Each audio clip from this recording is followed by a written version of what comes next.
Hi, welcome to part two of where to park your cash. So most of you are going, oh, really? Is offshore banking illegal? No, it's really legal, but it's getting harder and harder to have offshore accounts if you're not from that country. And a lot of people do it for diversification. They have higher interest rates.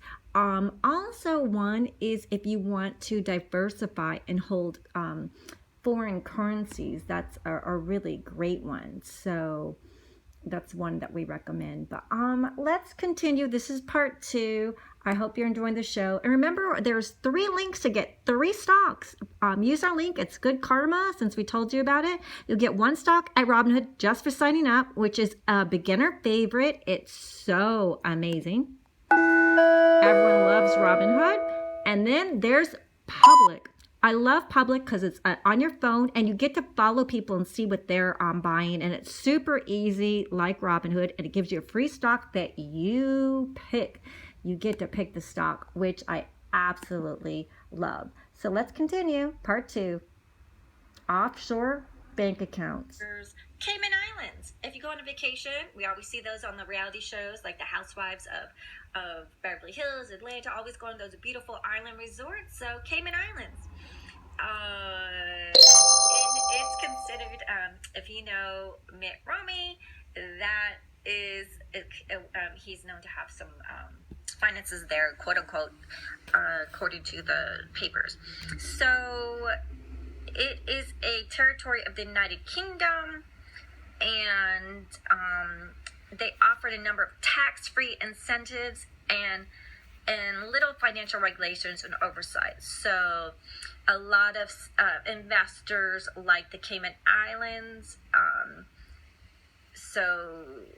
And also the country is considered the world's 5th largest financial service center.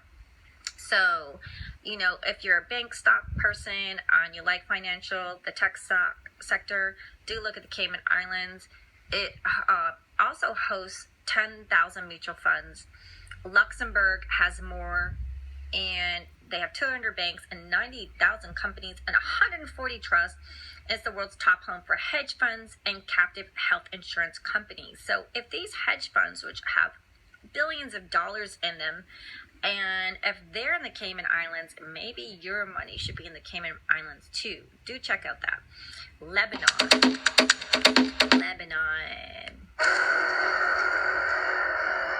So is also considered the Switzerland of the Middle East because of its secrecy laws.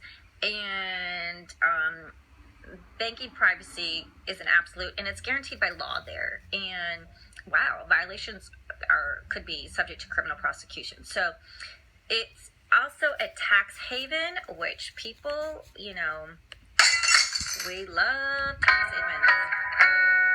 Yes. So do check out Lebanon, known as a tax haven, and foreigners pay no local income tax on interest and revenues earned in Lebanese banks. So there's no inheritance taxes, no stamp duties on contracts, no corporate income taxes, and no taxes on dividend distributions or capital gains. And the country has a stable banking system as well to prevent money laundering. So I guess this will be really interesting. We'll take a hard look at this. We'll keep asking questions. We'll keep having guests. We'll keep researching. Like once you have your money in stocks and you want to, send them to your bank account, or you're going to be taxed on everything. So this is why, the wealthy, high net individuals have their money in these offshore bank accounts, because if there's no tax on dividends, and everyone's looking at like, I want to be a dividend stockholder, well, you're going to get taxed on all those dividends.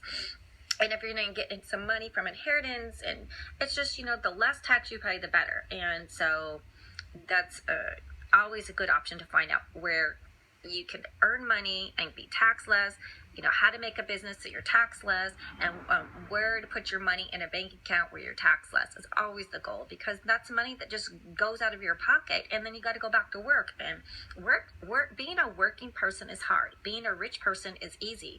I mean, if you had $3 million and you put it into the stocks and you put it into dividend stocks, you can make $250,000 a year from dividend stocks for never going to work. Like, you know how much work it is to make for someone to make $50,000 a year, or $60,000, or $100,000. You're working 40, 60 hours a day. It is hard. You got to get dressed. You got to drive to work. You got to come home. You miss your family. You miss your friends. When you're rich, you can make $250,000 if you put it into, put $1 million in to get $250,000 for not working. That's passive income. So of course they're going to put their money in an overseas account so that dividends won't be taxed, and they can play and have fun all year long and find another way to put their money and grow. That's why you always hear the rich get richer, because it takes money to make money. So whatever money you have, do try to find a way to make it grow and work for you.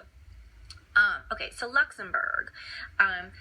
It has 12% of the world's market for offshore banking, at the time of my research. So, always do your own research at the time and date that you're going to go and delve into an offshore account or a bank account. So you always got to do your own due diligence and ask your financial broker and your accountant, and make sure what you're doing is great, because these are always highlights. They have banking secrecy jurisdictions. It's full of tax. They have tax loopholes, loose financial regulations. It's stable due to political neutrality and strong influence in financial sectors. So Luxembourg is the heart of Europe and the founding member of the European Union. So those are some very interesting tidbits about Luxembourg. And it has high security storage facilities, where a lot of people have paintings in gold. A lot of the wealth have paintings and art. They're into art, and they have gold, and probably a lot of Bitcoin, because Bitcoin's so much money. And so that's why a lot of people are there. So if you have a Picasso or a Van Gogh, you might want to go to Luxembourg and store that. So Belize. Some of you have been to Belize because you've been going to those DJ parties and dancing. So Belize it's only been around in third decade of international banking, and it's pretty new on it. It's been around since 1990, and it's a popular choice for North Americans because of its location, and it's an English-speaking nation, which is nice. And let's see, it has international competitors. You can set up a corporation, trust, or limited liability partnership. And so before you choose your jurisdiction, do your research before you open an account and make sure the country is going to be, if you're going to go to a country and you don't speak their language and you don't understand anything, that could be hard. So maybe you want to, if you speak Spanish or Italian or German or French or whatever you speak, you want to make sure that you can easily understand reading the documents and stuff. But there's a lot of Google Translates and a lot of translator. A lot of people do speak a second language, a third language, and a fourth language. So, and follow whatever country you are in, if you're in the USA or London or Switzerland or Brazil or Italy or France, whatever country, make sure you see the U.S. requirements are for offshore account holders, and there's forms and paperwork, and the IRS always knows where you're at, and he'll be coming for his money. So don't do anything, do everything legal and above board. And if you have $10,000 over in your offshore account, there you have to declare it to the IRS, and there is a form that you need to do. And today we're going to go the over some form is 114, and so you do need to let the IRS know if you have $10,000 in balances overseas, and you have to report it annually in a FBAR, so it's FBAR, which is a foreign bank account report So that's your F bar if you've heard of that, and it's form 114. So use the links below, get a free stock, let us know your free stock. Thank you for likes and subscribes. We appreciate your listening to the channel. A lot of you have emailed us and said that you bought Tesla after you heard me saying that I bought it high at 1,500 and you guys bought it under 15, and now it's rocking all the way up past 1,800. And you also bought Apple if you heard me saying, oh, I bought it at 390 and you guys bought it cheaper than me, and now it's split. So I'm really happy for y'all, and that's how we do it on this channel. We help each other, and I really just want to encourage beginner investors to learn ways to grow your money from 401k to investing, real estate, to grow your money, learn about compound interest, because most of the people sitting on the sidelines from the stocks saying, oh, I wish I would have invested in Amazon or Apple when it was low. There is actually people, regular people, like me, and like just hourly people living paycheck to paycheck that loved Apple and bought Apple, and oh my gosh, they're going to be a millionaire.